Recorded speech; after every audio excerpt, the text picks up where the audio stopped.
자, 흥부가 기가 막힌 상황이 벌어졌습니다. 가장 오래된 흥부전 소설이 발견이 됐는데요.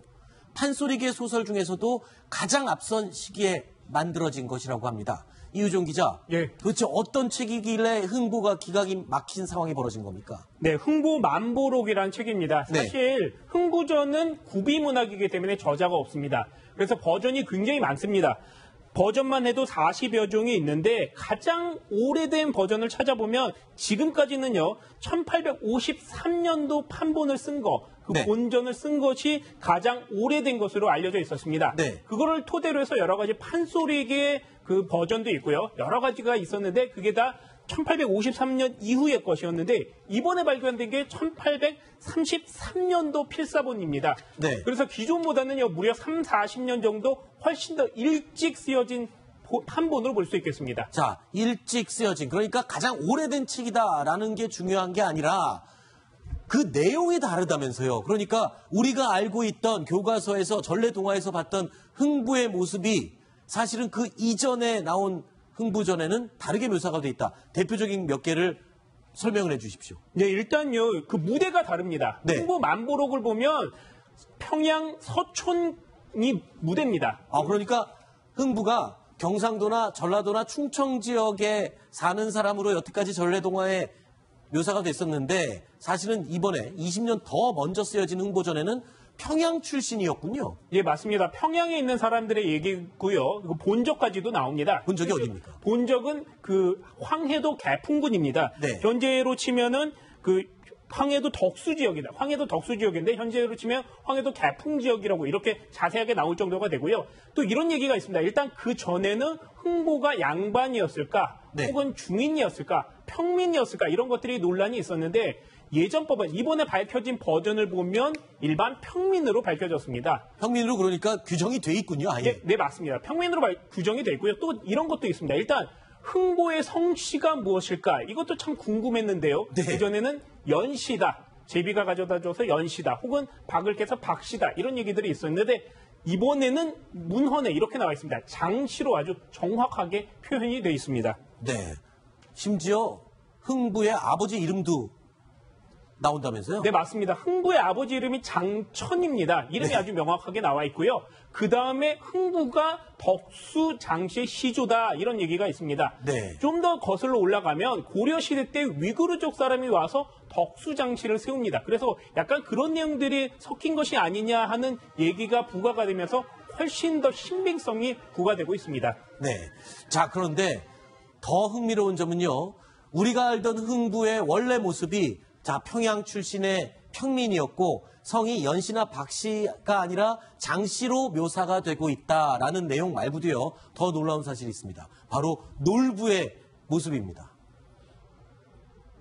충격적인 건요. 이 책에는 놀부가 나쁜 사람으로 묘사되지는 않는다는 겁니다. 설명해 주시죠. 그러니까 기존에 우리가 알고 있는 놀부의 모습은 부모님 재산을 물려받은 부자 놀부가 흥부를, 동생을 집에서 쫓아낸 아주 나쁜 사람이고 성격도 고약한 사람이다. 그렇게 알고 있었는데 나쁜 사람이다 알고 있었는데 아니라면서요. 이 책에 묘사된 것. 네, 이번 책에 보면 이런 내용이 나옵니다. 흥부와 놀부 모두 부잣집의 대릴 사유로 들어갑니다. 네. 평범한 집에서 들어가는데 둘이 있다가 조금 다른 행동을 하게 됩니다. 네. 형은요. 그 부잣집에 들어서 그냥 남아 있어서 부유하게 사는 반면 동생인 흥부는 부모님을 복양하기 위해서 집으로 다시 옵니다. 아하. 그래서 이렇게 살다 보니까 흥부가 좀 살기가 어려워졌습니다. 그래서 형한테 좀 돈 좀 달라 이런 얘기를 하게 됩니다. 이거는 예전에 흥부전에 나온 내용과 일부가 비슷합니다. 그런데 네.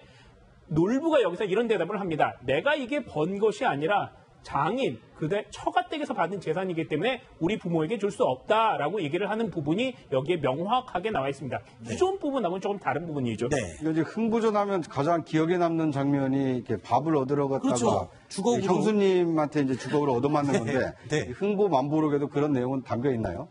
네, 그런 비슷비슷한 부분들은 꽤나 많이 담겨 있습니다. 사실 어느 정도는 이게 구전 문학이라고 하더라도 비슷한 얼개가 들어오기 때문에 많은 부분은 담겨 있지만 우리가 특징적으로 볼 수 있는 핵심 요소들은 조금씩 다른 모습을 보입니다. 그렇군요. 그런데 신기합니다. 그러니까 우리가 여태까지 정말 오랜 기간 동안 흥부와 놀부에 대해서 알고 있던 내용이 그 전에 쓰여진 소설에서는 조금 내용이 다른 식으로 묘사가 돼 있었다.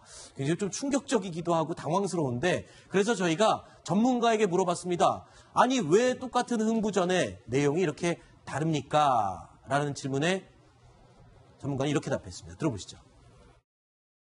판소리라는 것은 구비문학에 속하기 때문에 전승되면서 그 도중에 많은 변이가 생길 수 있습니다. 근데 지금으로서는 이 흥부만보록이 가장 오래된 자료이기 때문에 가장 오래된 자료가 보다 원래의 모습에 가깝지 않겠느냐. 이렇게 본다면 지금 전라도 남원 지역을 발상지로 하고 흥부와 놀부가 박씨 또는 연시로 되어 있는 지금의 흥부전보다는 아무래도 원래의 모습을 좀 더 잘 간직하고 있는 자료가 아닐까 이렇게 추정해 볼 수 있습니다.